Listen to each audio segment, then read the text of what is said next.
और आइए सीधे आपको लिए चलते हैं मन की मेरे बात प्यारे देशवासियों, नमस्कार। आज 26 जुलाई है और आज का दिन बहुत खास है। आज कारगिल विजय दिवस है। 21 साल पहले आज के ही दिन कारगिल के युद्ध में हमारी सेना ने भारत की जीत का झंडा फहराया था। साथियों, कारगिल का युद्ध जिन परिस्थितियों में हुआ था वो भारत कभी नहीं भूल सकता। पाकिस्तान ने बड़े बड़े मंसूबे पालकर भारत की भूमि हथियाने और अपने यहां चल रहे आंतरिक कलह से ध्यान भटकाने को लेकर दुस्साहस किया था। भारत तब पाकिस्तान से अच्छे संबंधों के लिए प्रयासरत था, लेकिन कहा जाता है ना, बैरू अकारन सब काहू सौ, जो कर हित अनहित ताहू सौ। यानी दुष्ट का स्वभाव ही होता है हर किसी से बिना वजह दुश्मनी करना। ऐसे स्वभाव के लोग जो हित करता है उसका भी नुकसान ही सोचते हैं। इसलिए भारत की मित्रता के जवाब में पाकिस्तान द्वारा पीठ में छुरा घोंपने की कोशिश हुई थी, लेकिन उसके बाद भारत की वीर सेना ने जो पराक्रम दिखाया, भारत ने अपनी जो ताकत दिखाई, उसे पूरी दुनिया ने देखा। आप कल्पना कर सकते हैं, ऊंचे पहाड़ों पर बैठा हुआ दुश्मन और नीचे से लड़ रही हमारी सेनाएं, हमारे वीर जवान। लेकिन जीत पहाड़ की ऊंचाई की नहीं, भारत की सेनाओं के ऊंचे हौसले और सच्ची वीरता की हुई। साथियों, उस समय मुझे भी करगिल जाने और हमारे जवानों की वीरता के दर्शन का सौभाग्य मिला। वो दिन मेरे जीवन के सबसे अनमोल क्षणों में से एक है। मैं देख रहा हूं कि आज देश भर में लोग कारगिल विजय को याद कर रहे हैं। सोशल मीडिया पर एक हैशटैग करेज इन करगिल के साथ लोग अपने वीरों को नमन कर रहे हैं। जो शहीद हुए हैं उन्हें श्रद्धांजलि दे रहे हैं। मैं आज सभी देशवासियों की तरफ से हमारे इन वीर जवानों के साथ साथ उन वीर माताओं को भी नमन करता हूं जिन्होंने मां भारती के सच्चे सपूतों को जन्म दिया। मेरा देश के नौजवानों से आग्रह है कि आज दिन भर कारगिल विजय से जुड़े हमारे जाबाजों की कहानियां, वीर माताओं के त्याग के बारे में एक दूसरे को बताएं, शेयर करें। मैं साथियों आपसे एक आग्रह करता हूं। आज एक वेबसाइट है www.gallantryawards.gov.in। आप उसको जरूर विजिट करें। वहां आपको हमारे वीर पराक्रमी योद्धाओं के बारे में, उनके पराक्रम के बारे में बहुत सारी जानकारियां प्राप्त होगी। और वो जानकारियां जब आप अपने साथियों के साथ चर्चा करेंगे, उनके लिए भी प्रेरणा का कारण बनेगी। आप जरूर इस वेबसाइट को विजिट कीजिए और मैं तो कहूंगा बार बार कीजिए। साथियों, कारगिल युद्ध के समय अटल जी ने लाल किले से जो कहा था वो आज भी हम सभी के लिए बहुत प्रासंगिक है। अटल जी ने तब देश को गांधी जी के एक मंत्र की याद दिलाई थी।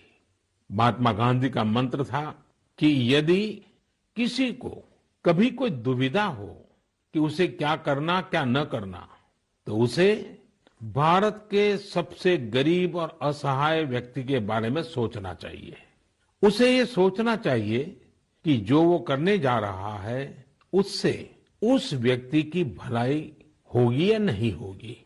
गांधी जी के इस विचार से आगे बढ़कर अटल जी ने कहा था कि करगिल युद्ध ने हमें एक दूसरा मंत्र दिया है।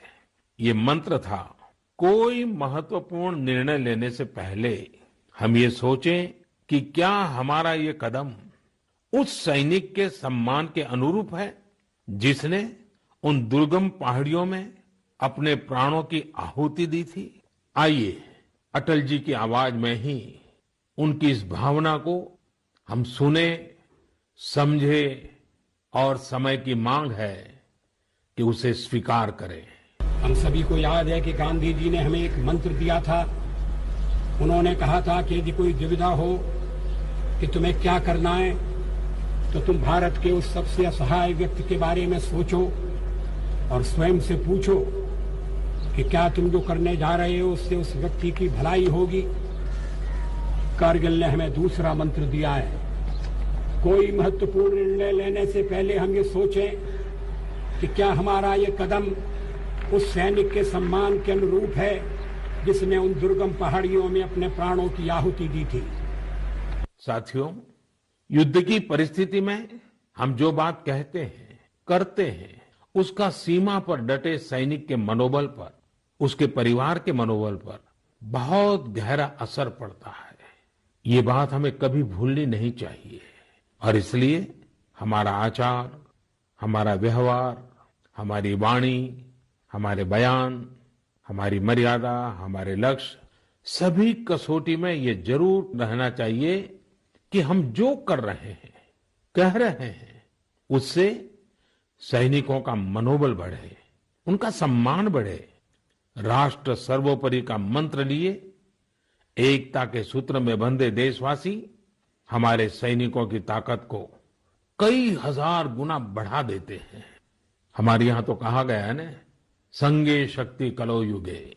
कभी कभी हम इस बात को समझे बिना सोशल मीडिया पर ऐसी चीजों को बढ़ावा दे देते हैं जो हमारे देश का बहुत नुकसान करती है। कभी कभी जिज्ञासावत फॉरवर्ड करते रहते हैं, पता है गलत है लेकिन करते रहते हैं। आजकल युद्ध केवल सीमाओं पर ही नहीं लड़े जाते हैं, देश में भी कई मोर्चों पर एक साथ लड़ा जाता है और हर एक देशवासी को उसमें अपनी भूमिका तय करनी होती है। हमें भी अपनी भूमिका देश की सीमा पर दुर्गम परिस्थितियों में लड़ रहे सैनिकों को याद करते हुए तय करनी होगी। मेरे प्यारे देशवासियों, पिछले कुछ महीनों से पूरे देश ने एकजुट होकर जिस तरह कोरोना से मुकाबला किया है, उसने अनेक आशंकाओं को गलत साबित कर दिया है। आज हमारे देश में रिकवरी रेट अन्य देशों के मुकाबले बेहतर है। साथ ही हमारे देश में कोरोना से मृत्यु दर भी दुनिया के ज्यादातर देशों से काफी कम है। निश्चित रूप से एक भी व्यक्ति को खोना दुखद है, लेकिन भारत अपने लाखों देशवासियों का जीवन बचाने में सफल भी रहा है। लेकिन साथियों, कोरोना का खतरा टला नहीं है। कई स्थानों पर यह तेजी से फैल रहा है। हमें बहुत ही ज्यादा सतर्क रहने की जरूरत है। हमें ये ध्यान रखना है कि कोरोना अब भी उतना ही घातक है जितना शुरू में था। इसलिए हमें पूरी सावधानी बरतनी है। चेहरे पर मास्क लगाना या गमछे का उपयोग करना, 2 गज की दूरी, लगातार हाथ धोना, कहीं पर भी थूकना नहीं, साफ सफाई का पूरा ध्यान रखना, यही हमारे हथियार हैं जो हमें कोरोना से बचा सकते हैं। कभी कभी हमें मास्क से तकलीफ होती है और मन करता है कि चेहरे पर से मास्क हटा दें। बातचीत करना शुरू करते हैं, जब मास्क की जरूरत होती है ज्यादा, उसी समय मास्क हटा देते हैं। ऐसे समय मैं आपसे आग्रह करूंगा, जब भी आपको मास्क के कारण परेशानी फील होती हो, मन करता हो उतार देना है, तो पल भर के लिए उन डॉक्टर्स का स्मरण कीजिए, उन नर्सों का स्मरण कीजिए, हमारे उन कोरोना वॉरियर्स का स्मरण कीजिए। आप देखिए, वो मास्क पहन करके घंटों तक लगातार हम सबके जीवन को बचाने के लिए जुटे रहते हैं। 8-8, 10-10 घंटे तक मास्क पहने रखते हैं। क्या उनको तकलीफ नहीं होती होगी? थोड़ा सा उनका स्मरण कीजिए, आपको भी लगेगा कि हमें एक नागरिक के नाते इसमें जरा भी कोताही न बरतनी है, न किसी को बरतने देनी है। एक तरफ हमें कोरोना के खिलाफ लड़ाई को पूरी सजगता और सतर्कता के साथ लड़ना है, तो दूसरी ओर कठोर मेहनत से व्यवसाय, नौकरी, पढ़ाई, जो भी कर्तव्य हम निभाते हैं उसमें गति लानी है, उसको भी नई ऊंचाई पर ले जाना है। साथियों, कोरोना काल में तो हमारे ग्रामीण क्षेत्रों ने पूरे देश को दिशा दिखाई है। गांवों से स्थानीय नागरिकों के, ग्राम पंचायतों के अनेक अच्छे प्रयास लगातार सामने आ रहे हैं। जम्मू में एक गांव त्रेवा ग्राम पंचायत है। वहां की सरपंच हैं बलबीर कौर जी। मुझे बताया गया कि बलबीर कौर जी ने अपनी पंचायत में 30 बेड का एक क्वारंटाइन सेंटर बनवाया, पंचायत आने वाले रास्तों पर पानी की व्यवस्था की, लोगों को हाथ धोने में कोई दिक्कत ना हो इसका इंतजाम करवाया।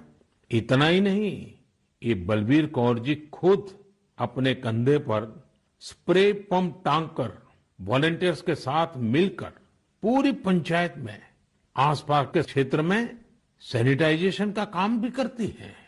ऐसी ही एक और कश्मीरी महिला सरपंच है गांदरबल के चौंटलीवार की जैतूना बेगम। जैतूना बेगम जी ने तय किया कि उनकी पंचायत कोरोना के खिलाफ जंग लड़ेगी और कमाई के लिए अवसर भी पैदा करेगी।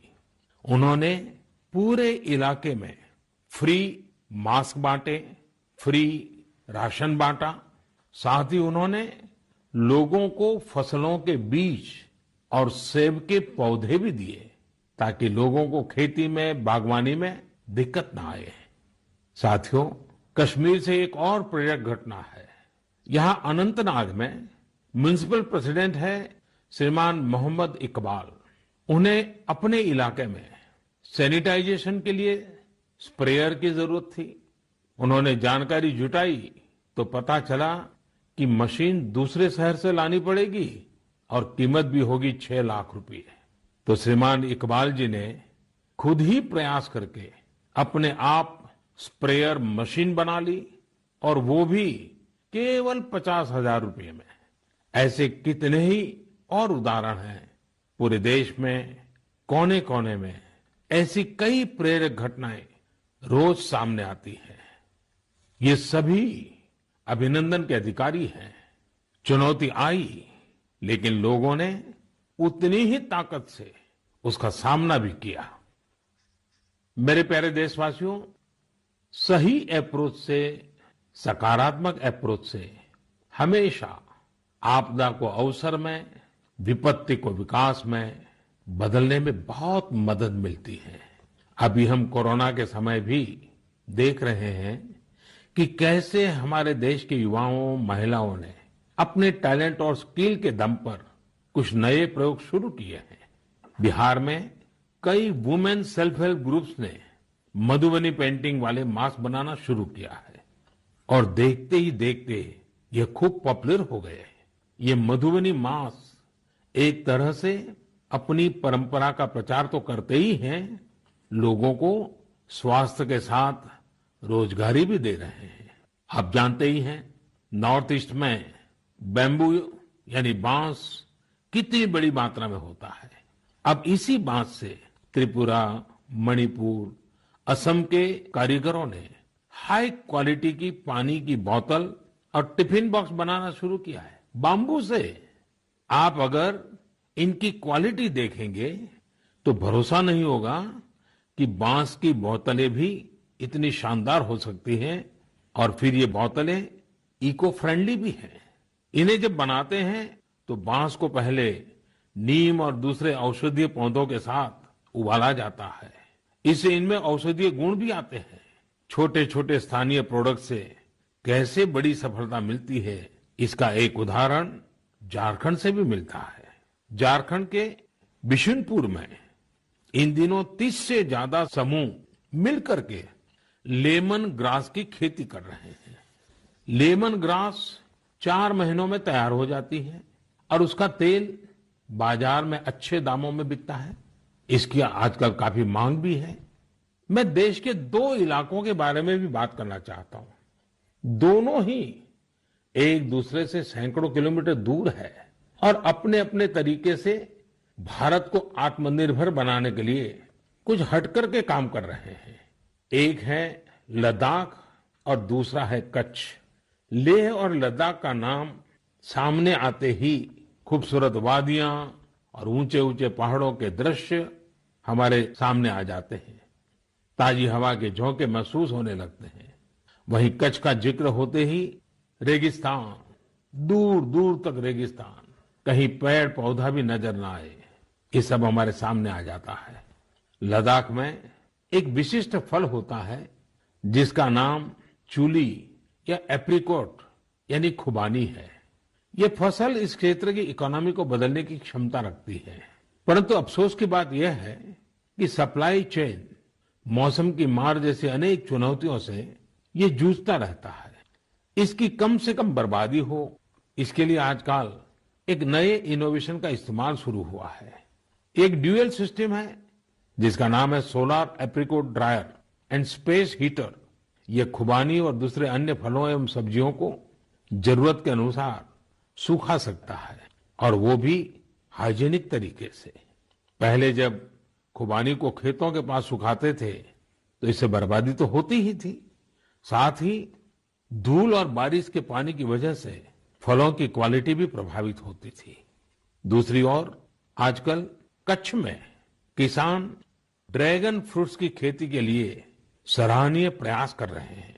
बहुत से लोग जब सुनते हैं तो उन्हें आश्चर्य होता है, कच्छ और ड्रैगन फ्रूट्स, लेकिन वहां आज कई किसान इस कार्य में जुटे हैं। फल की गुणवत्ता और कम जमीन में ज्यादा उत्पाद को लेकर काफी इनोवेशन किए जा रहे हैं। मुझे बताया गया है कि ड्रैगन फ्रूट्स की लोकप्रियता लगातार बढ़ रही है, विशेषकर नाश्ते में इस्तेमाल काफी बढ़ा है। कच्छ के किसानों का संकल्प है कि देश को ड्रैगन फ्रूट्स का आयात न करना पड़े। यही तो आत्मनिर्भरता की बात है। साथियों, जब हम कुछ नया करने का सोचते हैं, इनोवेटिव सोचते हैं, तो ऐसे काम भी संभव हो जाते हैं जिनकी आम तौर पर कोई कल्पना नहीं करता। जैसे कि बिहार के कुछ युवाओं को ही लीजिए। पहले सामान्य नौकरी करते थे। एक दिन उन्होंने तय किया कि वो मोती यानी पर्ल्स की खेती करेंगे। उनके क्षेत्र में लोगों को इस बारे में बहुत पता नहीं था, लेकिन इन लोगों ने पहले सारी जानकारी जुटाई, जयपुर और भुवनेश्वर जाकर ट्रेनिंग ली और अपने गांव में ही मोती की खेती शुरू कर दी। आज ये स्वयं तो इससे काफी कमाई कर ही रहे हैं। उन्होंने मुजफ्फरपुर, बेगूसराय और पटना में अन्य राज्यों से लौटे प्रवासी मजदूरों को इसकी ट्रेनिंग देनी भी शुरू कर दी है। कितने ही लोगों के लिए इससे आत्मनिर्भरता के रास्ते खुल गए हैं। साथियों, अभी कुछ दिन बाद रक्षाबंधन का पावन पर्व आ रहा है। मैं इन दिनों देख रहा हूं कि कई लोग और संस्थाएं इस बार रक्षाबंधन को अलग तरीके से मनाने का अभियान चला रहे हैं। कई लोग इसे वोकल फॉर लोकल से भी जोड़ रहे हैं, और बात भी सही है। हमारे पर्व हमारे समाज के, हमारे घर के पास ही किसी व्यक्ति का व्यापार बढ़े, उसका भी पर्व खुशहाल हो, तब पर्व का आनंद कुछ और ही हो जाता है। सभी देशवासियों को रक्षाबंधन की बहुत बहुत शुभकामनाएं। साथियों, 7 अगस्त को नेशनल हैंडलूम डे है।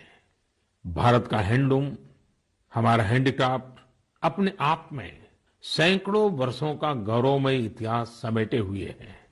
हम सभी का प्रयास होना चाहिए कि न सिर्फ भारतीय हैंडलूम और हैंडीक्राफ्ट का ज्यादा से ज्यादा उपयोग करें, बल्कि इसके बारे में हमें ज्यादा से ज्यादा लोगों को बताना भी चाहिए। भारत का हैंडलूम और हैंडीक्राफ्ट कितना रिच है, इसमें कितनी विविधता है, ये दुनिया जितना ज्यादा जानेगी उतना ही हमारे लोकल कारीगरों और बुनकरों को लाभ होगा। साथियों, विशेषकर मेरे युवा साथियों, हमारा देश बदल रहा है। कैसे बदल रहा है, कितनी तेजी से बदल रहा है, कैसे कैसे क्षेत्रों में बदल रहा है। एक सकारात्मक सोच के साथ अगर निगाह डालें तो हम खुद अचंभित रह जाएंगे। एक समय था जब खेलकूद से लेकर के अन्य सेक्टर्स में अधिकतर लोग या तो बड़े बड़े शहरों से होते थे या बड़े बड़े परिवार से या फिर नामी गिरामी स्कूल या कॉलेज से होते थे। अब देश बदल रहा है। गांवों से, छोटे शहरों से, सामान्य परिवार से हमारे युवा आगे आ रहे हैं, सफलता के नए शिखर चूम रहे हैं। ये लोग संकटों के बीच भी नए नए सपने संजोते हुए आगे बढ़ रहे हैं। कुछ ऐसा ही हमें अभी हाल ही में जो बोर्ड एग्जाम्स के रिजल्ट आए उसमें भी दिखता है। आज मन की बात में हम कुछ ऐसे ही प्रतिभाशाली बेटे बेटियों से बात करते हैं। ऐसी ही एक प्रतिभाशाली बेटी है कृतिका नांदल। कृतिका जी हरियाणा में पानीपत से हैं। हेलो कृतिका जी, नमस्ते। नमस्ते सर। इतने अच्छे परिणाम के लिए आपको बहुत बहुत बधाई। धन्यवाद सर। और आपको तो इन दिनों टेलीफोन लेते लेते भी आप थक गई होगी, इतने सारे लोगों के फोन आते होंगे। जी सर। और जो लोग बधाई देते हैं वो भी गर्व महसूस करते होंगे कि वो आपको जानते हैं। आपको कैसा लग रहा है? सर बहुत अच्छा लग रहा है। पेरेंट्स को प्राउड फील करा के खुद को भी इतना प्राउड फील हो रहा है। अच्छा, ये बताइए कि आपकी सबसे बड़ी प्रेरणा कौन है? सर मेरी मम्मी है सबसे बड़ी प्रेरणा तो मेरी। वाह। अच्छा, आप मम्मी से क्या सीख रही है? सर उन्होंने अपनी जिंदगी में इतनी मुश्किलें देखी फिर भी वो इतनी बोल्ड और इतनी स्ट्रांग है। सर उन्हें देख देख के इतनी प्रेरणा मिलती है कि मैं भी उन्हीं की तरह बनूं। माँ कितनी पढ़ी लिखी हैं? सर बीए की है उन्होंने। बीए किया हुआ है? जी सर। अच्छा, तो माँ आपको सिखाती भी होगी? जी सर सिखाती हैं, दुनियादारी के बारे में हर बात बताती है। वह डांटती भी होगी? जी सर डांटती भी है। अच्छा बेटा, आप आगे क्या करना चाहती हैं? सर हम डॉक्टर बनना चाहते हैं। अरे वाह। MBBS। देखिए, डॉक्टर बनना आसान काम नहीं है। जी सर। डिग्री तो प्राप्त कर लेगी क्योंकि आप बड़ी तेजस्वी हो बेटा, लेकिन डॉक्टर का जीवन जो है वो समाज के लिए बहुत समर्पित होता है। जी सर। उसको कभी रात को चैन से सो भी नहीं सकता है, कभी भी पेशेंट का फोन आ जाता है, अस्पताल से फोन आ जाता है, उसको दौड़ना पड़ता है। एक प्रकार से 24/7 365 डेज डॉक्टर की जिंदगी लोगों की सेवा में लगी रहती है। Yes sir. और खतरा भी रहता है क्योंकि कभी पता नहीं आजकल के जिस प्रकार की बीमारियां हैं, तो डॉक्टर के सामने भी बहुत बड़ा संकट रहता है। जी सर। अच्छा कृतिका, हरियाणा तो खेलकूद में पूरे हिंदुस्तान के लिए हमेशा ही प्रेरणा देने वाला, प्रोत्साहन देने वाला राज्य रहा है।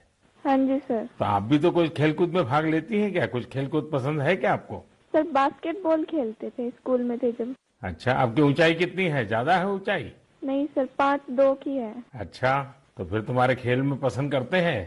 सर वो तो बस पैशन है, खेल लेते हैं। अच्छा अच्छा। चलिए कृतिका जी, आपके माता जी को मेरी तरफ से प्रणाम कहिए। उन्होंने आपको इस प्रकार के योग्य बनाया, आपके जीवन को बनाया।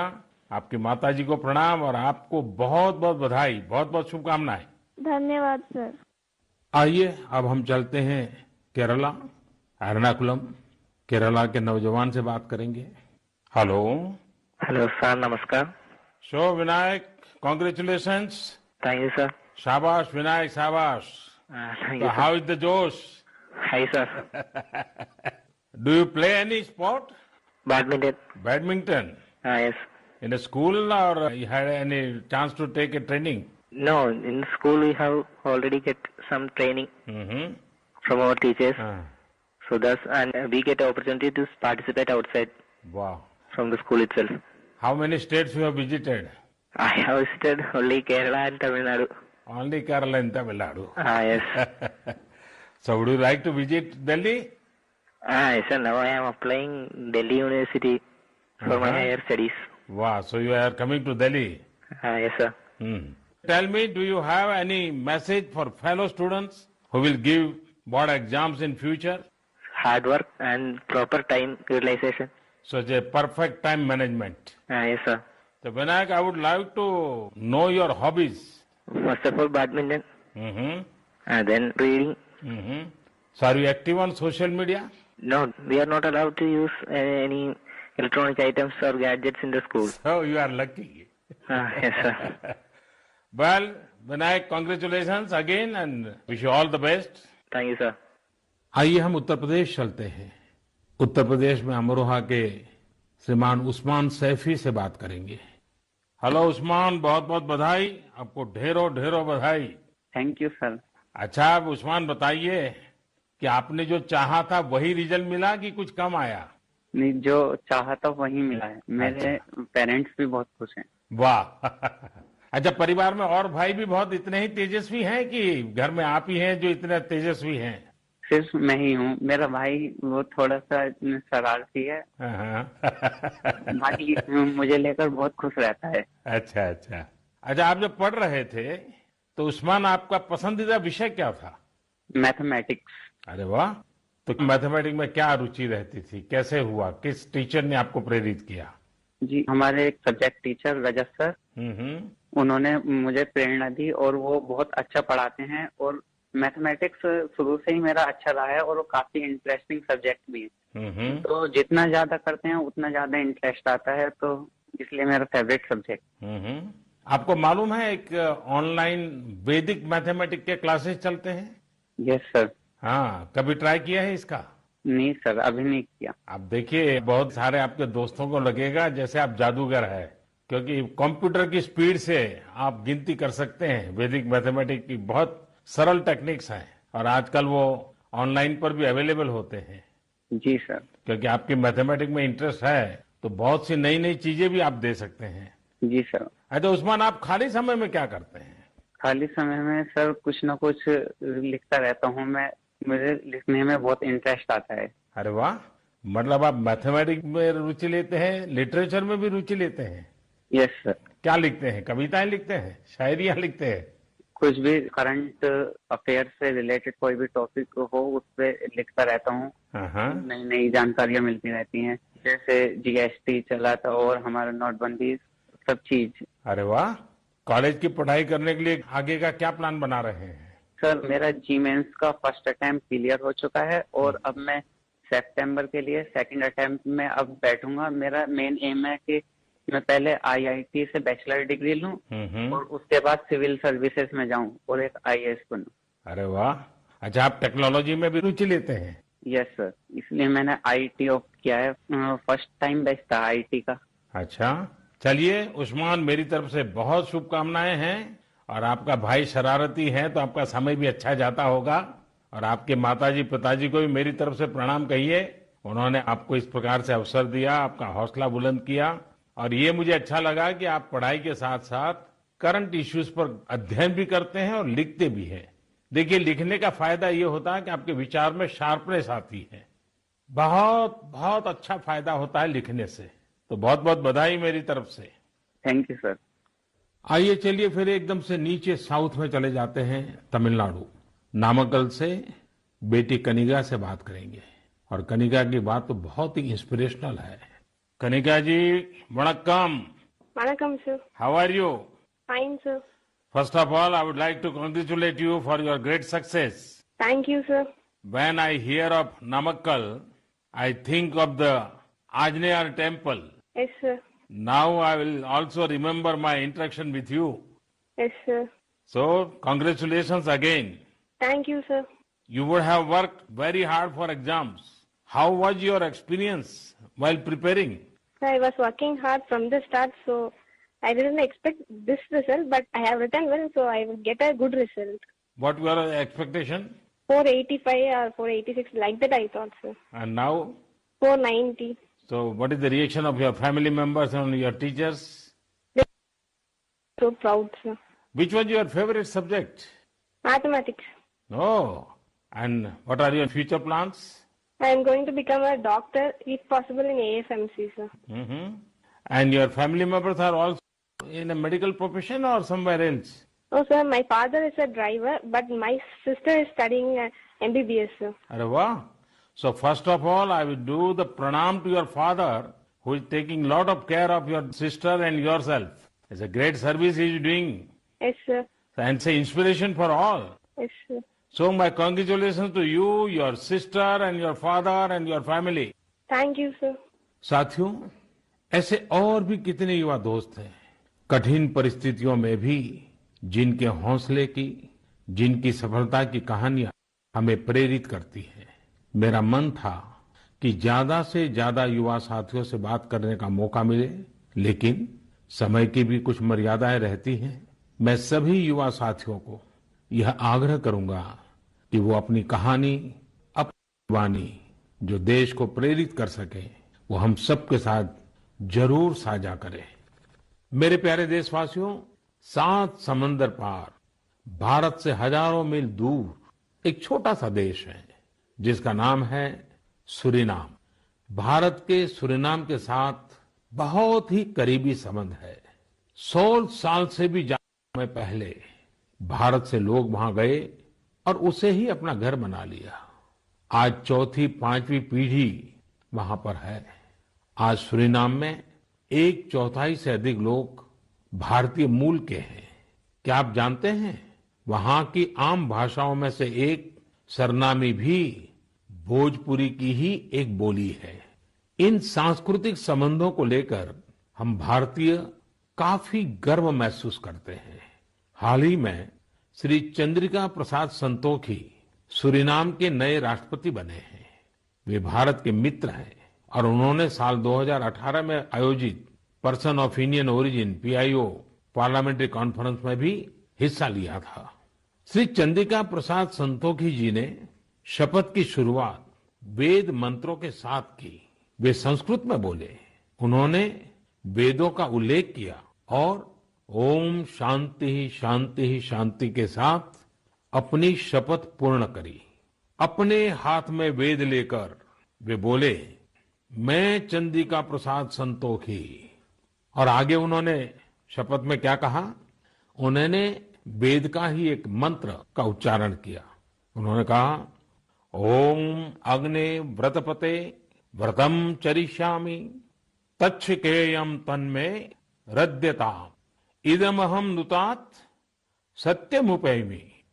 यानी, हे अग्नि, संकल्प के देवता, मैं एक प्रतिज्ञा कर रहा हूं, मुझे इसके लिए शक्ति और सामर्थ्य प्रदान करें।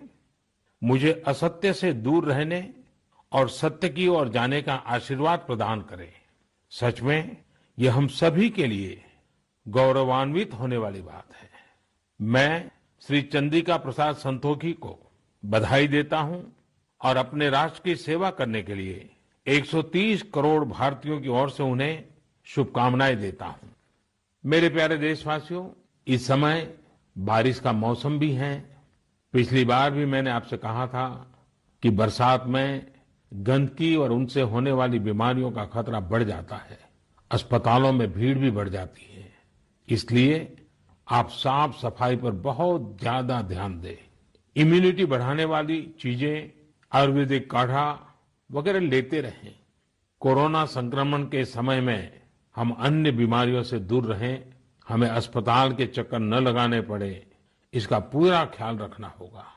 साथियों, बारिश के मौसम में देश का एक बड़ा हिस्सा बाढ़ से भी जूझ रहा है। बिहार, असम जैसे राज्यों के कई क्षेत्रों में तो बाढ़ ने काफी मुश्किलें पैदा की हुई है। यानी एक तरफ कोरोना है तो दूसरी तरफ ये एक और चुनौती है। ऐसे में सभी सरकारें, NDRF की टीमें, राज्य की आपदा नियंत्रण टीमें, स्वयंसेवी संस्थाएं सब एक साथ मिलकर जुटे हुए हैं। हर तरह से राहत और बचाव के काम कर रहे हैं। इस आपदा से प्रभावित सभी लोगों के साथ पूरा देश खड़ा है। साथियों, अगली बार जब हम मन की बात में मिलेंगे, उसके पहले ही 15 अगस्त भी आने वाला है। इस बार 15 अगस्त भी अलग परिस्थितियों में होगा। कोरोना महामारी की इस आपदा के बीच होगा। मेरा अपने युवाओं से, सभी देशवासियों से अनुरोध है कि हम स्वतंत्रता दिवस पर महामारी से आजादी का संकल्प लें, आत्मनिर्भर भारत का संकल्प लें, कुछ नया सीखने और सिखाने का संकल्प लें, अपने कर्तव्यों के पालन का संकल्प लें। हमारा देश आज जिस ऊंचाई पर है वो कई ऐसी महान विभूतियों की तपस्या की वजह से हैं जिन्होंने राष्ट्र निर्माण के लिए अपना जीवन समर्पित कर दिया। उन्हीं महान विभूतियों में से एक है लोकमान्य तिलक। 1 अगस्त 2020 को लोकमान्य तिलक जी की 100वीं पुण्यतिथि है। लोकमान्य तिलक जी का जीवन हम सभी के लिए बहुत बड़ी प्रेरणा है, हम सभी को बहुत कुछ सिखाता है। अगली बार जब हम मिलेंगे तो फिर ढेर सारी बातें करेंगे, मिलकर कुछ नया सीखेंगे और सबके साथ साझा करेंगे। आप सब अपना ख्याल रखिए, अपने परिवार का ख्याल रखिए और स्वस्थ रहिए।